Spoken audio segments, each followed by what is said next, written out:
തറാവി നിസ്കാരം 8 ആണോ നിസ്കരിക്കേണ്ടത് അല്ലെങ്കിൽ 20 ആണോ നിസ്കരിക്കേണ്ടത്? ഇതിൽ നമ്മൾ ചെയ്യേണ്ട കാര്യം പ്രവാചകൻ സല്ലല്ലാഹു അലൈഹി വസല്ലം റമദാനിൽ എത്രയായിരുന്നു നിസ്കരിക്കുന്നത് എന്ന് നോക്കുക, എന്നിട്ട് അത് നമ്മൾ പ്രാവർത്തികമാക്കുക. ഇമാം ബുഖാരി റഹിമഹുല്ല തന്റെ സ്വഹീഹിൽ കിതാബു തറാവീഹ് എന്ന അധ്യായത്തിൽ കൊടുക്കുന്ന ഒരു ഹദീസാണ് ഞാൻ പറയാൻ പോകുന്നത്.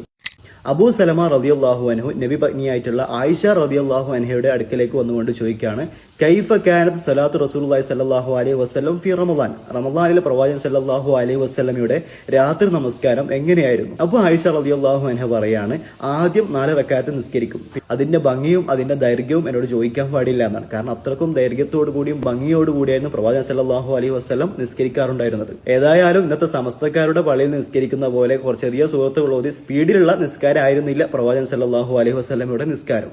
എന്നിട്ട് പിന്നെ പറയണം പിന്നെയും 4 റക്അത്ത് നിസ്കരിക്കും. എന്നിട്ട് പറയണം പിന്നെ 3 റക്അത്ത് നിസ്കരിച്ചാണ് അവസാനിപ്പിക്കാറുള്ളത്. അതായത് 4 റക്അത്ത് നിസ്കരിക്കും, പിന്നെയും 4 റക്അത്ത് നിസ്കരിക്കും, പിന്നെ 3 റക്അത്ത് നിസ്കരിക്കും. അങ്ങനെ 11 റക്അത്തായിരുന്നു പ്രവാചകൻ സല്ലല്ലാഹു അലൈഹി വസല്ലം റമദാനിലും അല്ലാത്തപ്പോഴും നിസ്കരിക്കാറുണ്ടായിരുന്നത് എന്ന് ആയിഷ റളിയല്ലാഹു അൻഹയാണ് പറയുന്നത്. നബി സല്ലല്ലാഹു അലൈഹി വസല്ലമയുടെ ഭാര്യയായിട്ടുള്ള ആയിഷ റളിയല്ലാഹു അൻഹയാണ് പറയുന്നത്.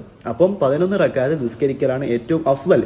കാരണം പ്രവാചകൻ സല്ലല്ലാഹു അലൈഹി വസല്ലം അത്രയായിരുന്നു നിസ്കരിക്കാറുള്ളത്. ഇനി ഒരാൾ അതിൽ കൂടുതൽ നിസ്കരിച്ചാലും പ്രശ്നമൊന്നുമില്ല. കാരണം പ്രവാചകൻ സല്ലല്ലാഹു അലൈഹി വസല്ലം 11 നിസ്കരിക്കാൻ പാടുള്ളൂ എന്നൊന്നും പറഞ്ഞിട്ടില്ല. പ്രവാചകൻ സല്ലല്ലാഹു അലൈഹി വസല്ലമയുടെ അടുക്കിലേക്ക് ഒരാൾ വന്നുകൊണ്ട് രാത്രി നമസ്കാരത്തെ പറ്റി ചോദിച്ചപ്പോൾ പറഞ്ഞത് മസ്ന 2 റക്അത്തായിട്ട് നിസ്കരിക്കുക എന്ന് മാത്രമേ പറഞ്ഞുള്ളൂ. പ്രത്യേകം ഒരു എണ്ണം പറഞ്ഞിട്ടില്ല. അപ്പോൾ ഇതൊക്കെയാണ് നമ്മൾ തറാവി നിസ്കാരത്തെ പറ്റി മനസ്സിലാക്കേണ്ട കാര്യം.